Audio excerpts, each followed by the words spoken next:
Graças a paz, mais uma manhã neste quadro Café com Reflexão. E antes de começarmos a nossa reflexão, gostaria de convidá-los, os que não são inscritos, a fazerem aí as suas inscrições, ativarem o sininho mesmo, deixarem seus likes, comente, porque o comentário de vocês, como eu falei, que venho falando, sempre vai nos dar o norte para estarmos dando continuidade à fala dentro deste quadro Café com Reflexão.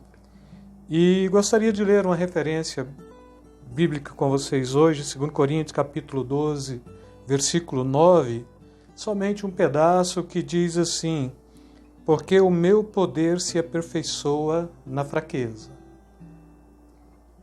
E quando a gente fala desta capacidade do poder de Deus se aperfeiçoar na fraqueza, o cristão ele tem que trazer sempre esta consciência, não de ser fraco do ponto de vista de deixar as mazelas humanas tentarem tirar proveito, mas de ser fraco, sim, na consciência de permitir que o meu eu, o meu ego, não pode sobressair e não pode ressaltar ou tentar ressaltar a glória de Deus na minha vida.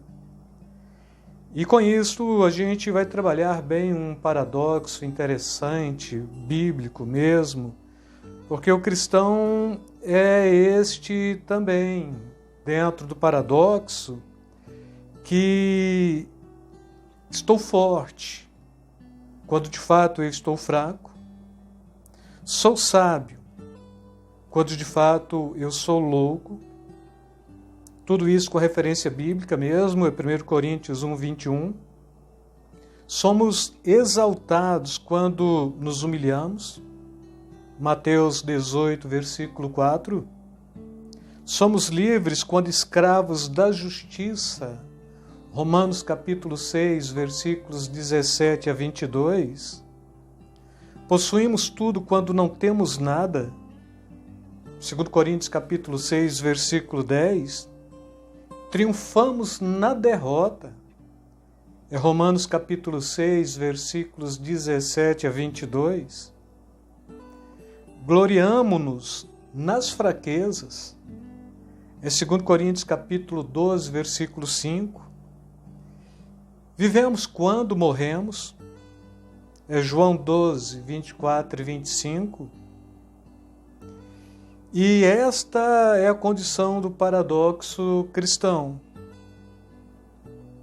Esta deve ser a nossa condição, esta deve ser a nossa capacidade, porque quanto mais nos portarmos assim e mais buscarmos uma vida dentro desta perspectiva, dentro deste paradoxo mesmo, muito mais seremos fortalecidos pelo Senhor. Então, assim, o paradoxo cristão é justamente isto: estou forte quando sou fraco, sou sábio quando estou louco, sou exaltado quando sou humilhado, sou livre quando escravos da justiça, possuímos tudo quando não temos nada, triunfamos na derrota, gloriamo-nos nas fraquezas, vivemos quando morremos.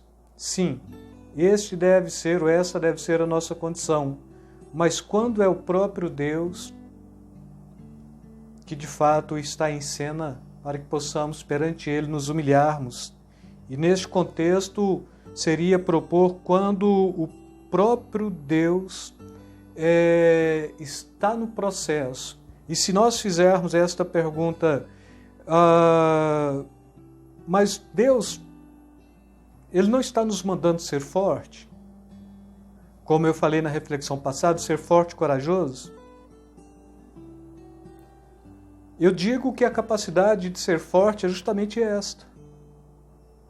É a capacidade de você se dilatar à medida que o calor acontece e voltar à condição normal do que era mesmo, mais fortalecido ainda. Não tem nenhum tipo de ser forte diante de Deus mais do que dentro desta condição. E aqui, irmãos, quando estamos falando dentro desta proposta ainda de Josué capítulo 1, né? no versículo 9, ser forte e corajoso, o que a gente compreende é que fatores externos não podem nos afetar. Fatores externos, apesar de afetar muitos crentes, biblicamente, não deve afetar. Tem muitos crentes que estão aí afetados por fatores externos e fatores externos que não têm nem tanta relevância assim. Quantos crentes não estão afetados, quebrando um pouco esse conceito da não relevância, mas tendo relevância, porque nós estamos passando por uma crise epidêmica, não é? Então, uma pandemia, ou uma crise pandêmica, né? A pandemia tomou conta do globo terrestre mesmo, é Covid-19.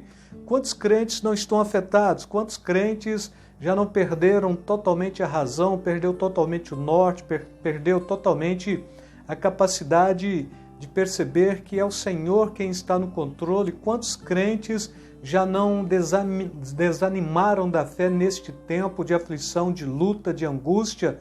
Quantos crentes não conseguiram sequer manter este isolamento e distanciamento social? Quantos crentes não estão usando este tempo em que nós estamos passando, ou pelo qual estamos passando, para estar murmurando, para estar cada vez mais se distanciando de Deus? E a Bíblia está falando que a murmuração é como o pecado de feitiçaria. Então, quando o cristão começa a murmurar, ele começa, praticamente do ponto de vista bíblico, a invocar as trevas, a invocar o poder das trevas sobre sua vida. Então, a passagem bíblica que está escrito assim: amou a maldição, esta o seguiu. E nós devemos compreender que não fomos chamados para nos desanimarmos, e nem para murmurarmos, e nem para nos abatermos, e nem para ter esta aflição além dos limites, e nem para perder a esperança, porque os fatores externos não podem afetar a vida de um crente que internamente tem a habitação do Espírito Santo, tem uma mente cristã e tem uma consciência de que há no porvir de ir morar na glória celeste com Deus, não é? E ainda um dos pais da igreja, Atanásio, ele diz o seguinte: nenhum de nós julga pelo que não sabe, e ninguém é chamado santo por seu aprendizado e conhecimento. Porém, cada um será chamado a juízo nestes pontos. Se manteve a fé e realmente observou os mandamentos. E depois ele continua trazendo em uma outra frase sua: os santos, enquanto viver neste mundo, estão sempre alegres, como se estivessem sempre celebrando a Páscoa. Então este homem combateu intensamente os conceitos de uma seita herética lá atrás, segundo para terceiro século, chamado arianismo, que hoje a gente vai encontrar aí outra vez surgindo, que nega a divindade de Cristo, que põe Cristo como a maior criação de Deus, mas sobretudo não é Deus, não é? Se é a maior criação de Deus, é criatura, e Cristo ele não é criatura, nós somos criaturas. Cristo ele é gerado da mesma substância do Pai, então ele não entra nesse conceito da criatura. Criatura é aquilo que é a partir de nós, da nossa invenção, do que nós criamos. Desse ponto de vista, não é? É para você compreender melhor. Então, Deus nos criou. Então, Ele nos criou, nós somos criaturas. Mas em se falando de Jesus, Jesus ele é o eternamente gerado, e enquanto gerado, ele é gerado da mesma substância do Pai. Então, logo, Deus, Pai, é Pai, e Jesus, em si sendo da mesma substância do Pai, Deus, então ele é Deus também.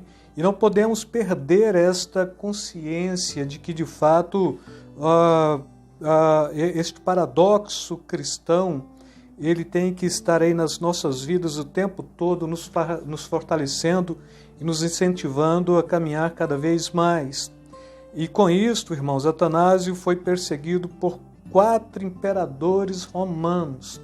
Então tente imaginar, um imperador sobe ao trono, depois este imperador cumpre seu mandado ou é destituído, outro imperador sobe ao trono, cumpre o seu mandato ou é destituído, outro imperador sobe ao trono e vem aí o seu sucessor pós-morte ou por circunstâncias adversas. Este Atanásio, ele teve esta perseguição de 4 imperadores na história da sua vida mesmo, e ele é o maior exemplo para a fé cristã, do ponto de vista de que o cristão ele não precisa de circunstâncias externas para se alegrar, e nem deve também ter circunstâncias externas para afetá-lo. Um homem que combate uma seita, um homem que é perseguido por 4 imperadores totalmente diferentes, ele está falando, olha, os santos, enquanto viver neste mundo, estão sempre alegres, como se estivessem sempre celebrando a Páscoa. E quando ele fala isto, com certeza ele está falando baseado no que a Bíblia está falando, mas o fruto do Espírito é amor, alegria, paz, não é? E assim, o cristão ele tem que repensar os seus conceitos, ele tem que murmurar menos, ele tem que adorar mais. Murmurar é das trevas, murmurar é feitiçaria, murmurar é invocar o mal sobre si, murmurar necessariamente leva a um vício, e este vício, aquilo que você fica viciado, você passa a amar dentro desta dimensão de um amor piegas, ou platônico mesmo, ou este amor que não é o amor ágape, o amor de Deus. E aí a Bíblia está falando, amou a maldição, ela o seguiu.